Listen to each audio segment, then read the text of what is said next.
নমস্কার। আপনারা নিশ্চয় সুস্থ আছেন, ভালো আছেন। আর কয়েকদিনের মধ্যেই শুরু হতে চলেছে সেন্সাস ২০২৭ অর্থাৎ জনগণনা ২০২৭ এর কাজ। এই কাজের সাথে যুক্ত হয়েছেন বা হতে চলেছেন বহু সরকারি এবং আধা সরকারি কর্মী। এই কাজ করার সময় তারা অন ডিউটি পাবেন কিনা এবং অন্যান্য যে আইনি অধিকার তা নিয়ে একটি গুরুত্বপূর্ণ আলোচনা সামনে এসেছে। ভারতের জনগণনা আইন ১৯৪৮ সেন্সাস অ্যাক্ট ১৯৪৮ এর বিশেষ ধারায় কর্মীদের অধিকার সম্পর্কে স্পষ্ট বার্তা দেওয়া হয়েছে। সেই সম্পর্কে একটু জেনে নেওয়া যাক। জনগণনার কাজ সরকারি নির্দেশ অনুযায়ী সাধারণত দুটি ধাপে বা দুটি স্টেপে হয়ে থাকে। প্রথম ধাপ বা প্রথম পর্যায় হচ্ছে হাউস লিস্টিং বা বাড়ি গণনা, এবং দ্বিতীয় স্টেপ বা দ্বিতীয় পর্যায় হচ্ছে প্রকৃত জনগণনা অর্থাৎ পপুলেশন এনুমেরেশন। এই দুটি পর্যায়ে বা এই দুটি ধাপে বাড়ি বাড়ি গিয়ে কাজ করা এবং এর আগে যে প্রশিক্ষণ বা ট্রেনিং দেওয়া হয় সেই দিনগুলিতে কর্মীরা নিজেদের মূল দপ্তরে অনুপস্থিত থাকেন। সেই অনুপস্থিতির দিনগুলি তারা অন ডিউটি পাবেন কি না তা নিয়ে অনেকের মনে প্রশ্ন আছে।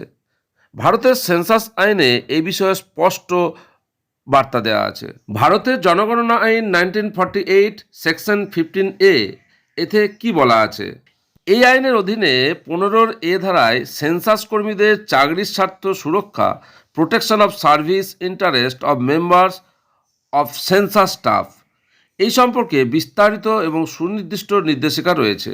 জনগণনা অর্থাৎ সেন্সাসের কাজে যুক্ত হওয়ার কারণে কোনো কর্মীর মূল চাকরির ক্ষেত্রে কোনো রকম নেতিবাচক প্রভাব বা প্রতিকূলতা, ডিসএবিলিটি ইন সার্ভিস সৃষ্টি করা যাবে না। জনগণনার কাজে যে সময়টুকু ব্যয় হবে তা কর্মীর মূল নিয়োগকর্তার লেন্ডিং এমপ্লয়ার এর অধীনে পালন করা স্বাভাবিক ডিউটি বা অন ডিউটি হিসাবেই গণ্য হবে। এই কাজে নিযুক্ত থাকার কারণে কর্মীর পদোন্নতি অর্থাৎ প্রমোশন বা অন্যান্য সুযোগ সুবিধার অধিকার কোনোভাবেই প্রভাবিত বা ক্ষুণ্ণ হবে না। সাধারণত কর্মীদের তাদের স্বাভাবিক যে duty hours, normal duty hours যে থাকে তার মধ্যেই জনগণনার কাজ করতে হয় এবং সেই সময়টিকে সম্পূর্ণ অন ডিউটি হিসাবে ধরা হয়। এই আইনের ফলে কর্মীরা সম্পূর্ণ সুরক্ষিত থাকেন, তবে কাজের ক্ষেত্রে কিছু বিশেষ পরিস্থিতি তৈরি হতে পারে। অনেক সময় যদি দপ্তর থেকে এমন কোনো নির্দেশ বা লিখিত অর্ডার, রিটিন অর্ডার জারি করা হয় যেখানে বলা হয় যে স্বাভাবিক কাজের সময়ের বাইরে আফটার অফিস আওয়ার্স বা ছুটির দিনে বাড়ি গণনার কাজ করতে হবে, সেক্ষেত্রে বিষয়টা আলাদা হতে পারে।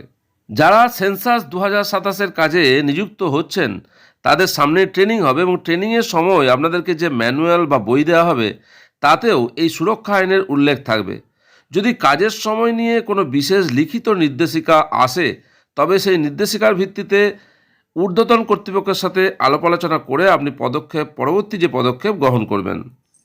জনগণনার কাজে যে সমস্ত সরকারি এবং আধা সরকারি কর্মীরা নিযুক্ত থাকবেন তাদের যে অন ডিউটি, চাকরির নিরাপত্তা এবং প্রাপ্য অধিকার দেশের আইন দ্বারা সম্পূর্ণ সুরক্ষিত।